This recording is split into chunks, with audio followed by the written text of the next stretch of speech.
The fluorescent lights hummed overhead as Sarah Chen clocked in at Cedar Creek Medical, her ID badge already clipped to the pocket of her scrubs where it caught the harsh white light filtering through the ER entrance. 3:06 a.m. Night shift. The smell of stale coffee and antiseptic hung in the air like a veil she'd learned to breathe through without flinching. She'd been embedded here for 14 months, and no one, not the charge nurse, not the residents, not the attending physicians, knew that her real job had nothing to do with patient care charts or 4 lines. The Pentagon had placed her here to watch one specific person, Sergeant Marcus Webb, who should be arriving in Trauma Bay 3 sometime during her shift. A green beret with intelligence that made him a walking target. Her job was to keep him alive without anyone knowing she was doing it. Just another night shift nurse in a hospital that moved like a machine, predictable, methodical, forgettable. She made her way through the corridors past the nurses' station where the fluorescent panels cast everything in that particular shade of institutional white that made living things look slightly deceased. Her fingers carried thin white scars across the knuckles from a life before scrubs, the kind of damage that came from holding things together when they wanted to fall apart. She'd learned to hide them under latex gloves, to keep her hand steady as a surgical laser when drawing blood, to move through these halls with the kind of invisibility that only came from perfect competence and perfect silence. In her locker, folded carefully beneath her spare scrubs, was a small American flag pressed in plastic. A memorial to Ahmed, her partner from the Cuna province operation, the one who didn't make it out. She touched it every shift, a ritual that took exactly 4 seconds, then locked the door and became someone else entirely.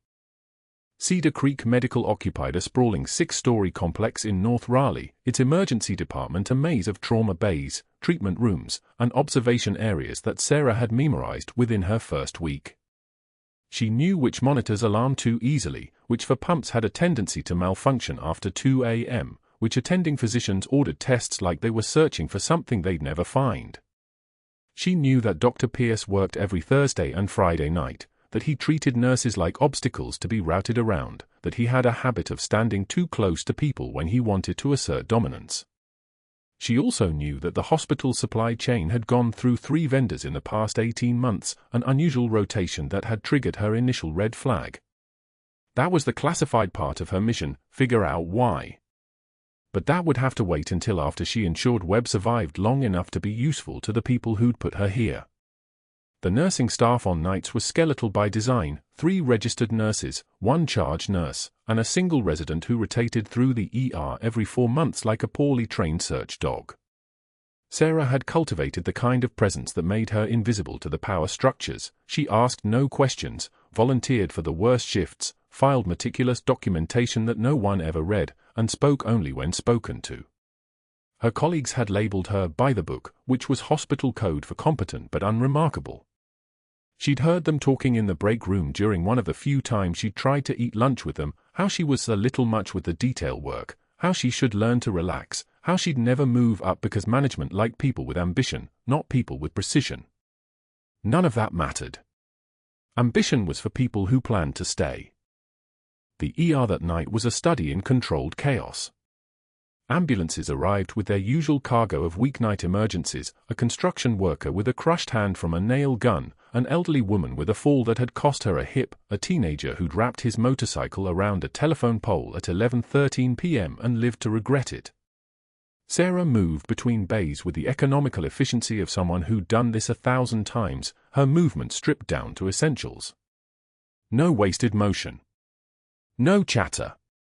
Just hands that knew where to place and for without missing the vein, eyes that caught the subtle changes in a patient's breathing pattern before any alarm sounded, a mind that processed vital signs like data points and converted them into treatment cascades. The other nurses had stopped noticing her. That was exactly what she needed. At 4:22 a.m., the radio crackled. Cedar Creek, this is County Transport with a GSW to the right shoulder, Green Beret soldier from Fort Liberty, ETA 7 minutes. Patient is Sergeant Marcus Webb, stable but alert. Fuzz running, wound packed. Sarah's hands went very still for exactly 1 second.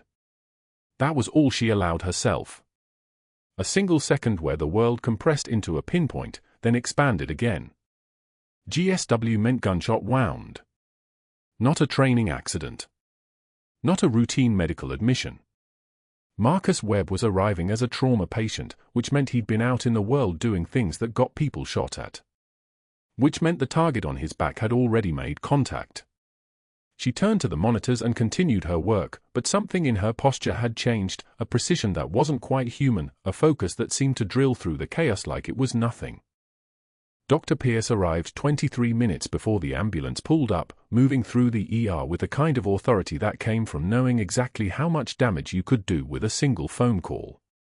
He was tall in a way that had nothing to do with height, his face arranged in the expression of a man who'd never once been told no and wasn't prepared to start. His rounds were theater. He'd sweep into each trauma bay with 2 residents trailing behind him like remoras, make pronouncements about care that were generally correct but delivered with enough condescension to make the nurses want to throw equipment at him. Sarah watched him from the supply room where she was restocking the intubation equipment, 14-gauge angiocath needles, size 4.0 endotracheal tubes, the full surgical array arranged in the order that mattered when seconds would determine whether someone lived or died. "Chen," Dr. Pierce said, spotting her as she emerged from the supply room. His voice had the texture of a man who'd never heard please directed at him and had decided it was irrelevant. "Your documentation on the Henderson patient is Byzantine. We're a hospital, not the Pentagon. Nobody cares about every 5-minute interval. Chart normally." Sarah turned to face him, her expression as neutral as a flat monitor line. "Protocol requires interval vitals every 5 minutes on post-operative cardiac patients, Dr. Pierce. I documented them as they occurred." "Protocol is a minimum, not a religion," he said, smiling in a way that exposed too many teeth. "Learn to read the room. Nobody's impressed by documentation. They're impressed by speed." He looked at her for perhaps 3 seconds longer than the conversation required, a kind of assessment, then turned away toward the next trauma bay. She could feel the weight of his attention like a pressure change in the air itself, the kind of assessment that came before something was dismantled. But she'd been trained by people far more dangerous than Dr. Pierce, and her face gave away nothing. Not even the small flutter in her sternum that meant her amygdala had registered a threat. The ambulance doors burst open at 4:51 a.m., and they wheeled in a stretcher carrying a green beret in his mid-30s with a blood-stained field dressing on his right shoulder. Sergeant Marcus Webb. Sarah's first instinct was to move toward the bay, but protocol kept her 3 steps behind the attending physicians, her role reduced to support and observation. The stretcher squeaked as they transferred him to the trauma bed, and the machinery of Cedar Creek Medical, monitors, oxygen, for pumps, began its careful work of keeping a man alive. But she saw the moment his eyes opened, saw the moment he looked up at the ceiling with the kind of awareness that meant his brain was still intact and still processing data. His pupils were equal and reactive. His breathing was steady despite the pain.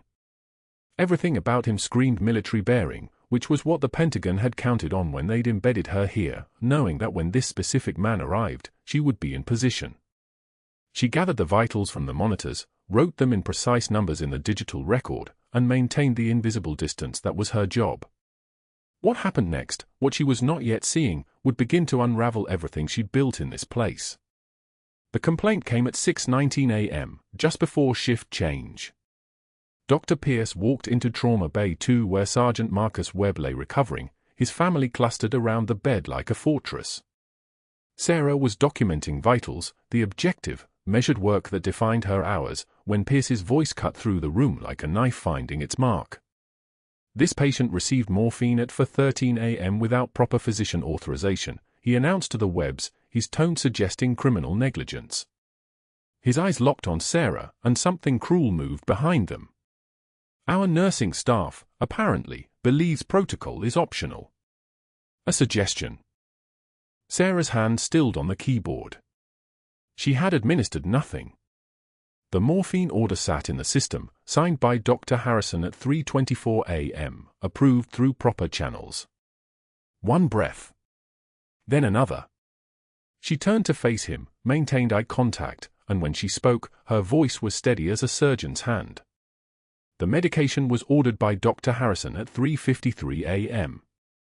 "I followed protocol exactly, Doctor." A single tear traced her cheek. She did not blink. She did not apologize. Pierce smiled, the kind of smile a predator shows before it strikes. Except Dr. Harrison was not on call at that hour. Which means you administered a controlled substance without authorization. That's a violation of state nursing law. That's grounds for immediate suspension.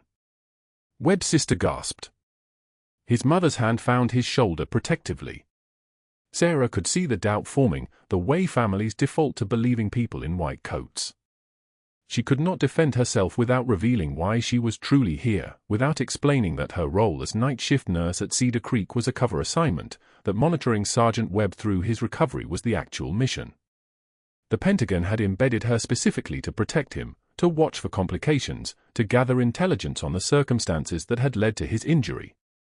That knowledge lived in a locked compartment of her mind, accessible only to handlers she communicated with through a battered old phone kept in her locker, the kind of device civilians never saw. But she said nothing more. The break room at 7:09 a.m. was the sound of deliberate departure. Sarah opened her lunch container, cold rice, vegetables, the fuel of someone who ate efficiently rather than for pleasure, and sat at the corner table. Within seconds, nurses began excusing themselves. One grabbed her coffee mug without making eye contact. Another said she'd forgotten her charger upstairs. A third simply stood and left.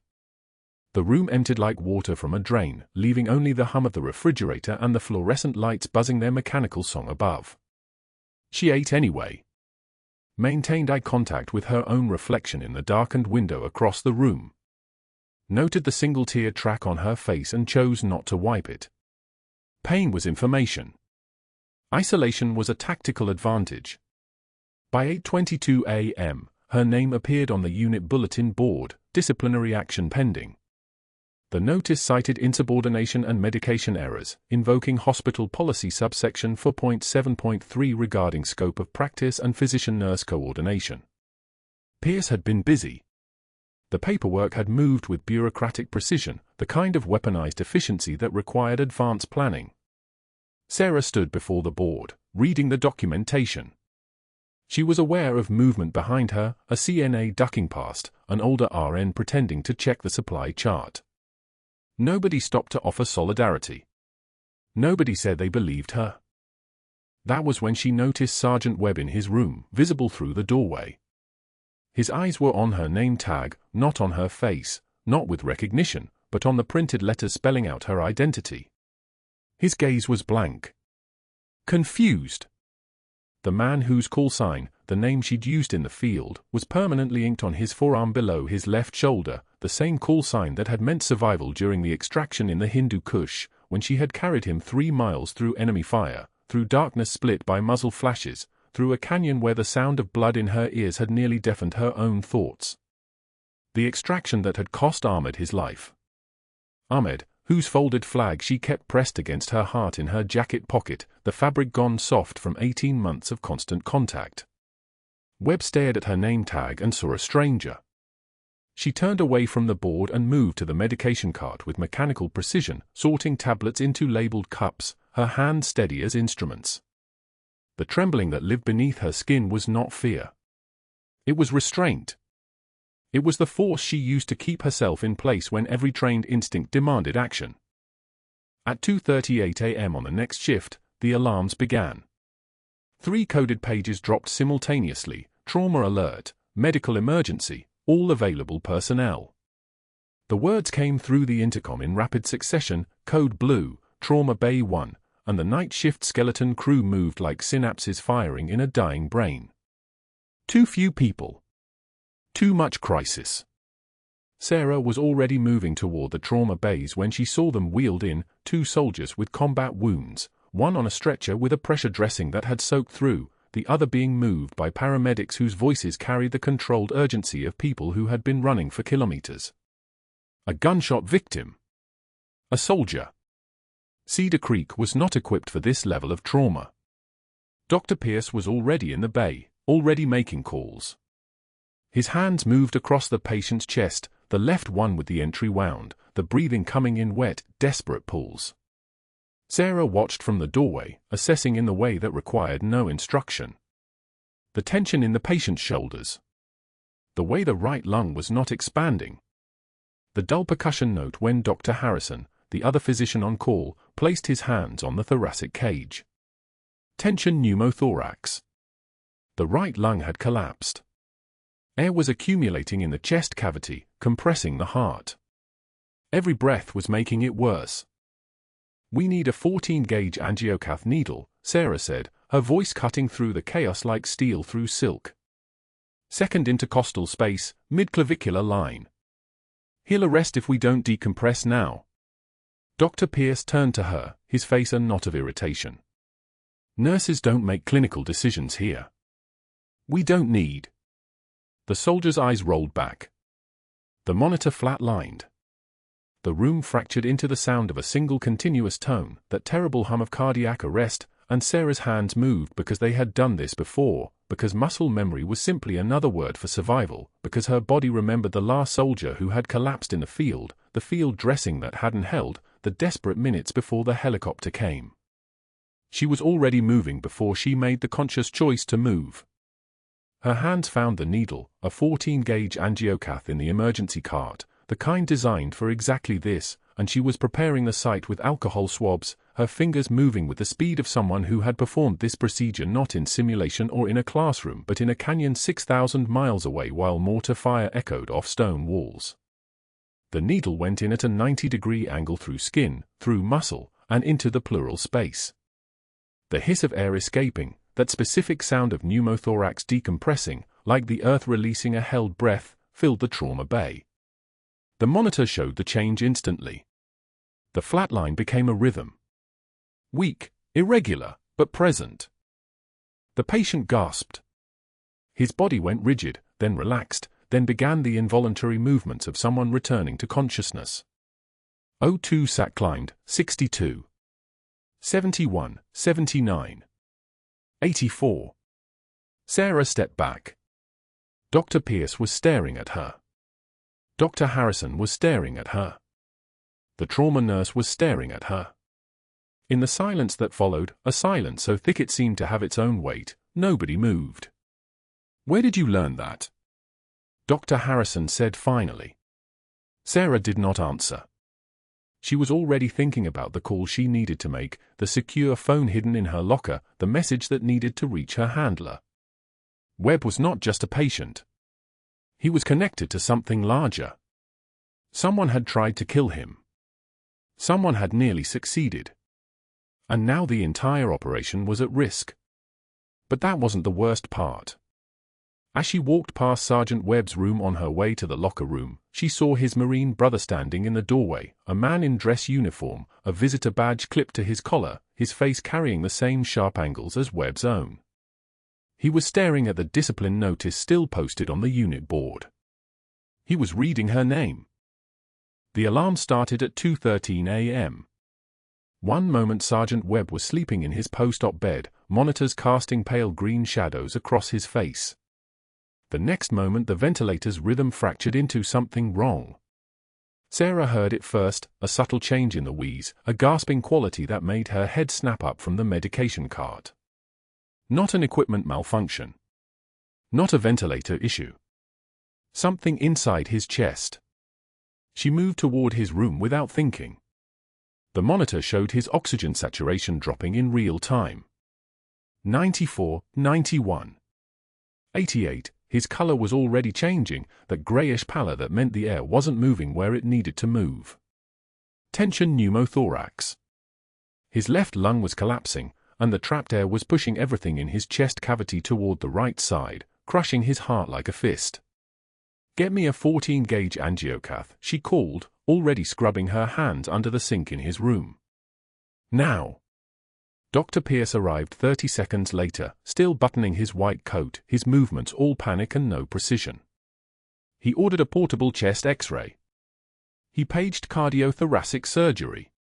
He stood at the foot of the bed barking commands at nurses who moved too slowly, spoke too softly, didn't understand the urgency of a man dying in front of them. "X-ray's 12 minutes out," someone said. 12 minutes was 8 minutes too long. Sarah's hands were already moving. The angiocath was in her grip before anyone finished handing it over. She identified the second intercostal space, midclavicular line, the landmark burned into her muscle memory from training that had nothing to do with civilian nursing. Her fingers found the spot between his ribs. The skin was cool. The landmarks were clear. She didn't pause. The needle went in.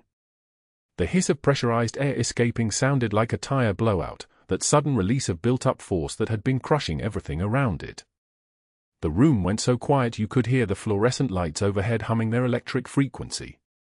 The O2 monitor shifted almost immediately. 75, the plastic catheter was in place now, allowing that trapped air to escape instead of crushing his heart. O2 sat climbing, a nurse reported. 82. Dr. Pierce was still on the phone with cardiothoracic, his voice high and sharp. We have a tension pneumo in room for 12. No, he's not stable. No, I don't know how long he can. 88. Sarah's hands were already on the second line, running fluids, checking the catheter placement. She moved with the terrifying fluid precision of someone who had done this before. Not in a hospital. Not in a classroom. In a dust-choked phi base in Kuna province with mortars walking across the compound and blood mixing with Afghan dirt. She was back there for just a moment. Back in the Hindu Kush with Sergeant Marcus Webb's arm across her shoulders, his body weight dragging her down as she carried him through 3 miles of enemy territory. His call sign was tattooed on his left forearm, a simple line drawing of a sword with wings, because that's what he was. That's what he'd always been. The fastest, the brightest, the one who moved like lightning through the darkness. He'd been conscious that night in the mountains. Barely. His lung had been punctured then too, from a sniper round that passed through his shoulder and collapsed the tissue underneath. She'd done a field dressing using an emergency decompression needle from her aid kit, same technique, same location. He'd gasped. She'd squeezed his hand and whispered, "Stay with me, Webb. Stay with me." And he had. For 3 miles through fire that sounded like the entire Taliban army was trying to kill them both specifically, he'd stayed with her. Now he couldn't even recognize her name.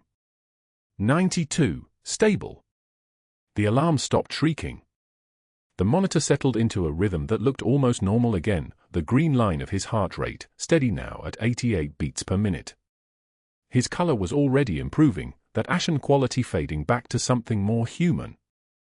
Good work, Dr. Pierce said, but he was talking to the other nurses, not to Sarah. He was still on the phone with cardiothoracic, still building his case that this patient needed a full surgical team, that the situation was dire, that Sarah's intervention was just a temporary band-aid on a bigger problem. She didn't respond. She never did. She just pulled up the bedside monitor and documented what she'd done, the time, the location, the procedure, the immediate response. 14-gauge angiocath. Second intercostal space. Immediate improvement in O2 saturation from 68 to 92. Cardiac output stabilizing. Breath sounds returning to left apex. The words on the screen were clinical and precise. They did not mention the way her hands had moved on their own. They did not mention that muscle memory was sometimes the only thing standing between a man and death. They did not mention that she'd just given Webb's Marine brother one more week on this earth, one more chance to remember what his name meant before he had to die again.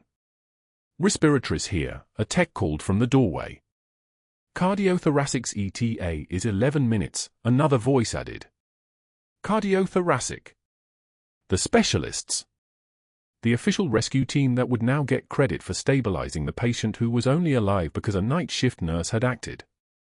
Sarah stepped back from the bed and moved toward the door, toward the hallway where the fluorescent lights buzzed and the machines beeped their electronic chorus and nobody asked who you really were or what you'd done before you started pushing a medication cart. But that wasn't the worst part. The worst part was that when she glanced back at Webb's face, his eyes were open. He was looking at her. Not at her name tag. Not at the badge clipped to her scrub pocket. Just at her face. For one moment, just one, there was something flickering behind his eyes. Recognition. Memory. The ghost of knowing. Then it was gone. His eyes closed. The sedatives were working again. The moment passed. Dr. Pierce was already writing something in the electronic chart, his fingers moving fast across the keyboard in the nursing station.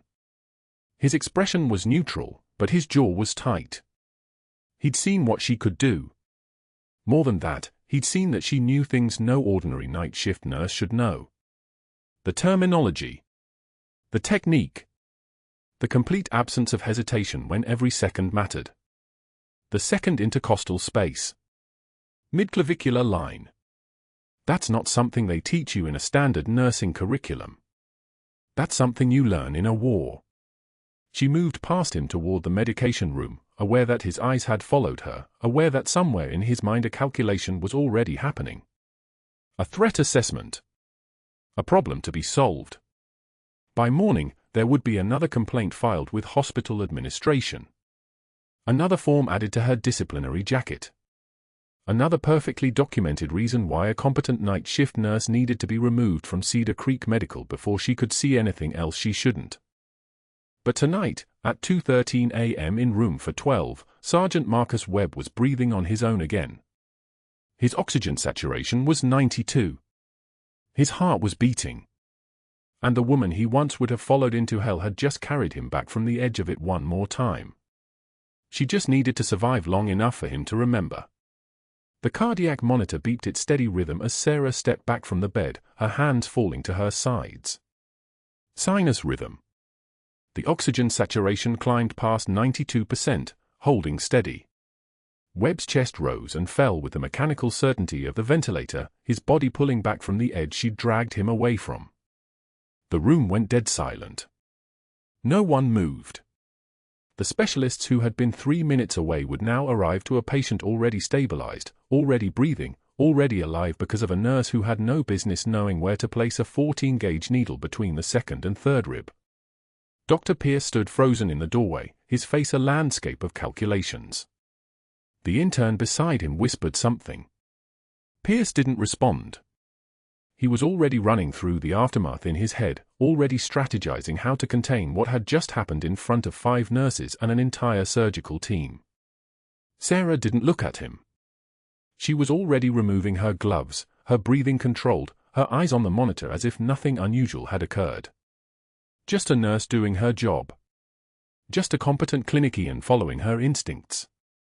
Except those instincts belonged to someone who had spent 8 years running combat medicine drills in the Hindu Kush, not someone with a bachelor's degree from UNC and 5 years of bedside experience. By 6:44 a.m., before the day shift arrived, Dr. Pierce had filed the first complaint with hospital administration. The language was precise, surgical in its own way. He invoked Regulation 4.2.7 regarding scope of practice limitations, cited the Joint Commission standards on emergency protocols, and used the phrase "nurse overreach" 4 times in the opening paragraph. Sarah had saved Webb's life using a procedure that only physicians and paramedics were authorized to perform. The paperwork made it sound like she'd committed a felony. By 7:13 a.m., he'd filed the second complaint. This one mentioned the medication issue from the night before, the false accusation that she'd somehow administered pain management without his authorization. He'd carefully worded it to sound like there had been an investigation, that there were witnesses, that the pattern showed poor judgment and insubordination. There were no witnesses. There was no pattern. There was only a nurse he needed gone before she dug deeper into supply requisitions or noticed how Cedar Creek's 10 a.m. cardiac catheterization lab ordered 3 times the standard equipment for a facility this size. By 9:22 a.m., the documentation trail had grown to 17 separate forms. A committee review notice.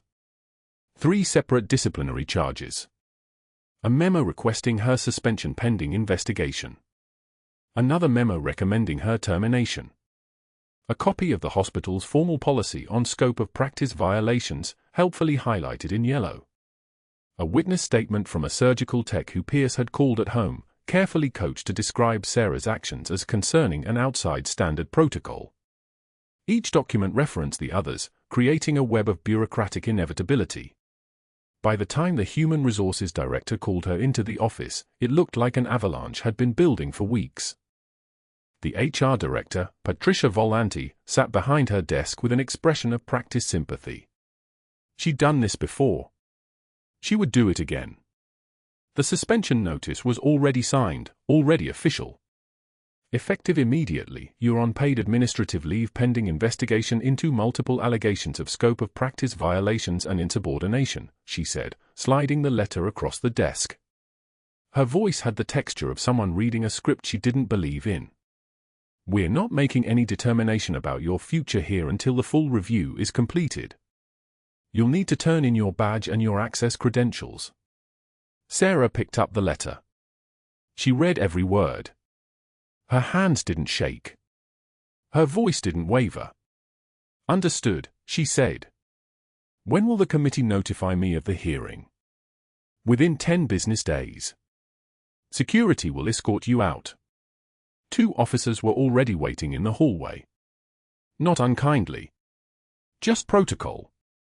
Sarah walked beside them toward the employee entrance, her badge already off her neck, already in her pocket. Dr. Pierce watched from the second-floor nursing station, his face arranged in an expression of concern. He was already mentally calculating what came next, how to ensure she didn't talk to the board, how to stack the committee with allies, how to make certain that Cedar Creek Medical closed its door on Captain Sarah Chen for good. At 2:38 p.m., Sarah sat in her car in the hospital parking garage, her belongings in a cardboard box on the passenger seat. Combat boots. 2 uniforms.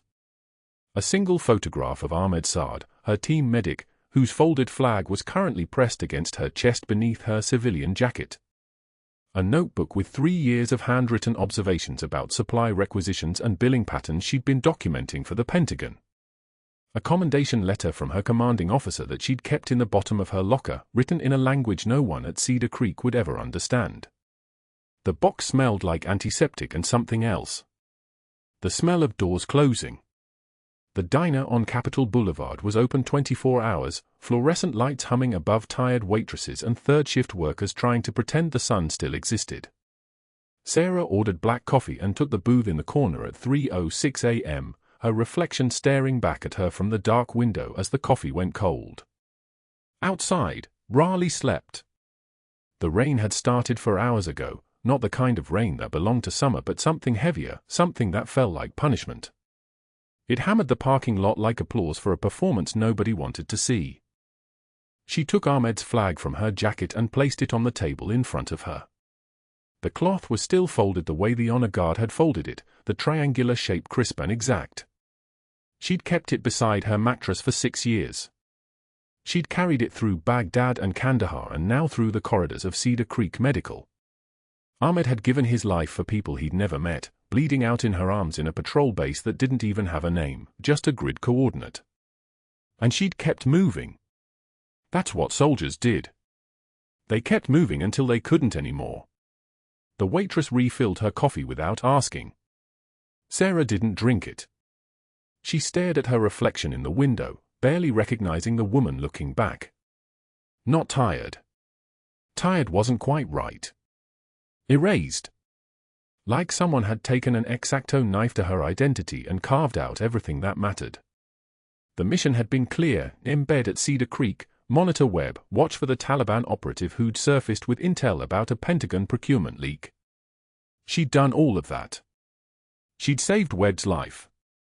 And in doing so, she'd blown 8 months of operational cover because a captain in the Green Berets couldn't stand by and watch a soldier die when she had the training to stop it.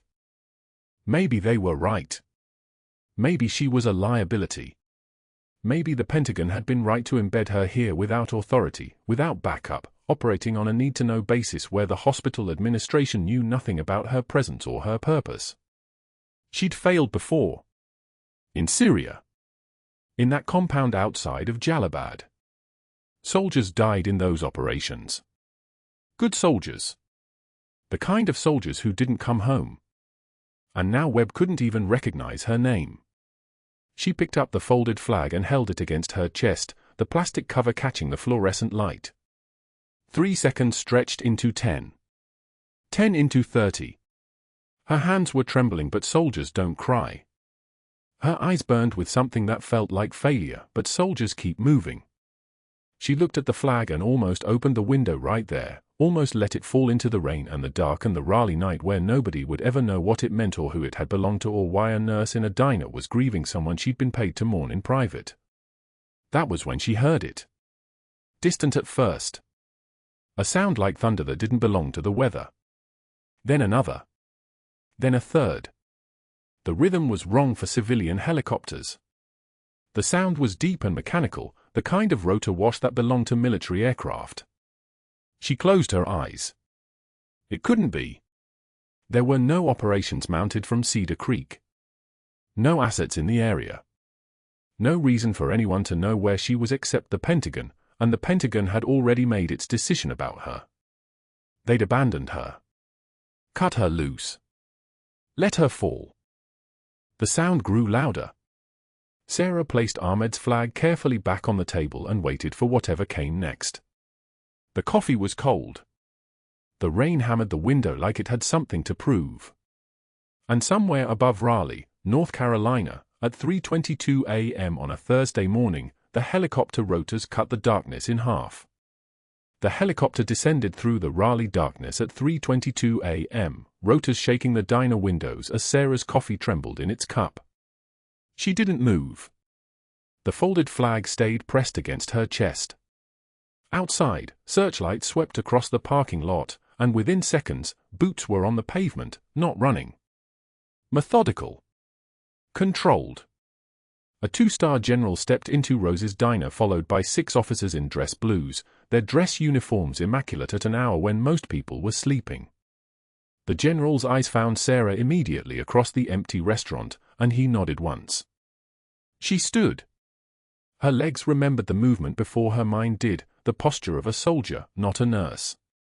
Cedar Creek Medical's emergency department erupted 20 minutes later when Captain Sarah Chen walked through the trauma doors in full military dress uniform, still carrying the folded flag.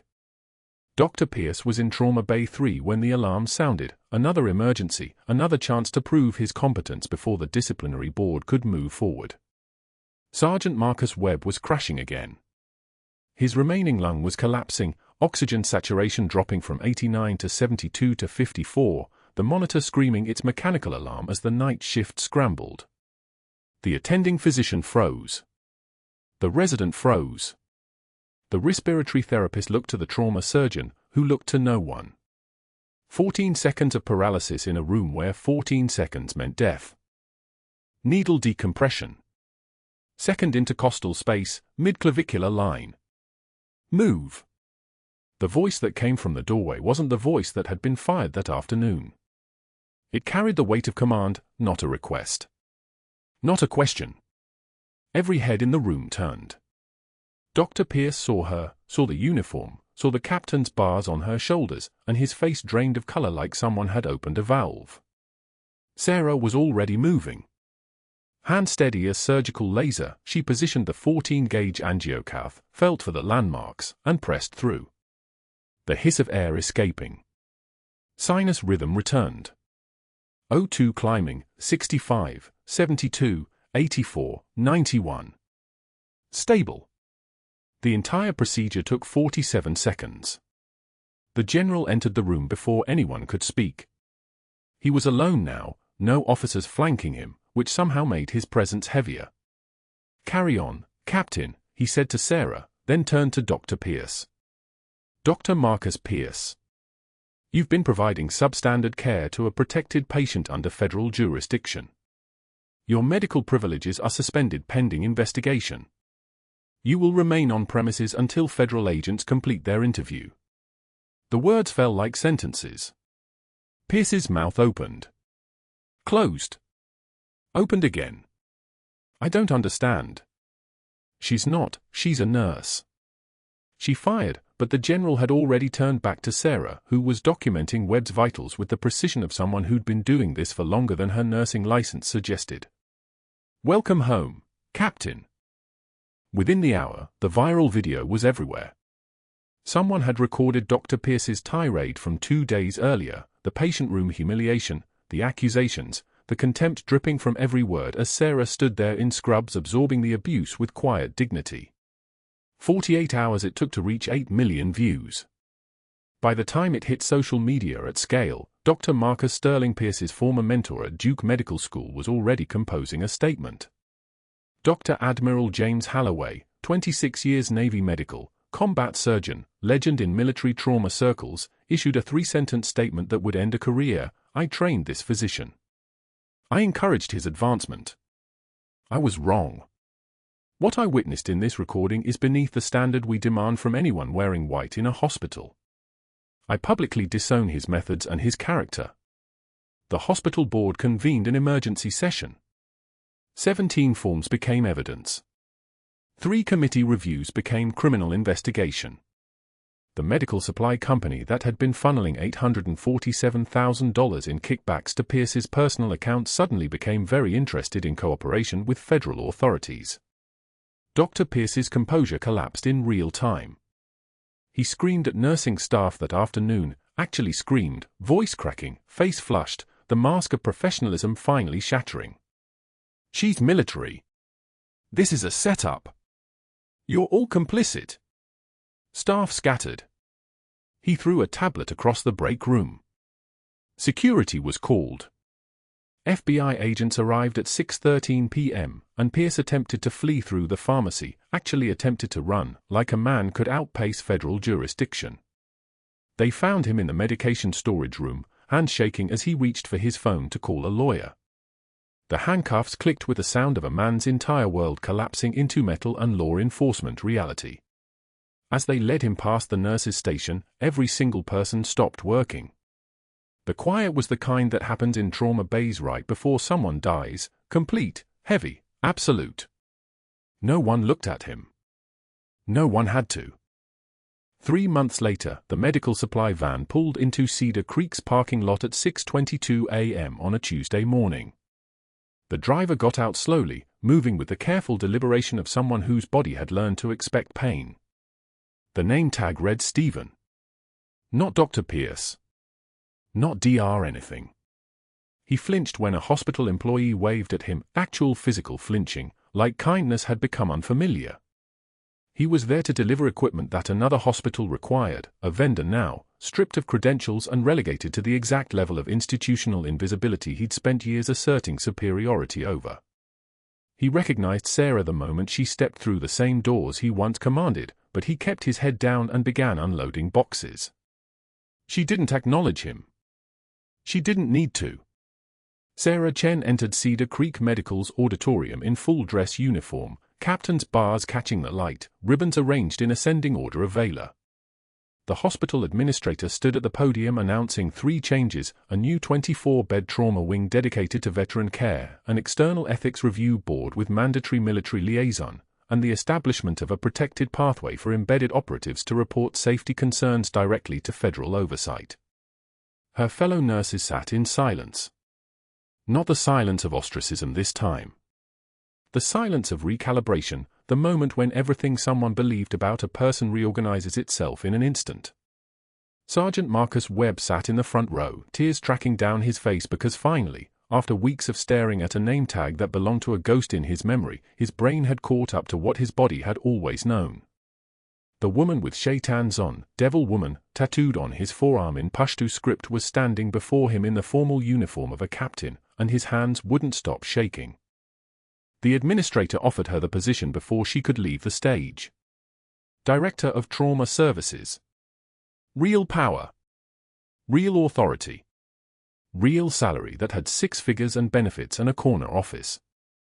Sarah stood there for 3 seconds. Then she walked to the uniform rack in the corner of the auditorium where staff lockers held the equipment of Cedar Creek Medical. She changed. Scrubs back on. Badge clipped to her waist. My fight is here now, she said to the administrator, to the board, to everyone watching. I'm going on break, she added, and somewhere in that simple sentence was the dry composure of someone who'd seen the worst the world had to offer and chosen the steady, unseen work of healing anyway. She moved through the hospital corridors like a soldier returning to a post she'd never truly left, checking vitals, adjusting for flows, talking to patients in the quiet voice that had absorbed abuse and maintained dignity. Her hands that had held lives together in the Hindu Kush now held lives together in Raleigh, North Carolina, and no one ever again made the mistake of thinking she was just a nurse. In the parking lot that evening, as she was heading to her car, Webb's older brother, the Marine who'd read her service record aloud in her moment of greatest shame, was waiting. Neither of them spoke. He reached out and shook her hand, and in that grip was the weight of 12 American soldiers who'd come home alive, of the rescue operation that still didn't exist in any official capacity, of the cost of carrying secrets for your country. They stood there for 6 seconds. Then he nodded and walked toward his truck. The trembling wasn't fear. It was restraint. It was the specific exhaustion that comes from bearing witness, from proving something everyone needed to know, from returning to the quiet work after the lightning had passed. The quietest person in the room might be holding it all together. What would you have done in Sarah's position, blown your cover to save a patient, or protected the mission? Drop your thoughts in the comments. Subscribe for more stories of hidden heroes. And tell me, have you ever been completely underestimated by someone who had no idea who you really were?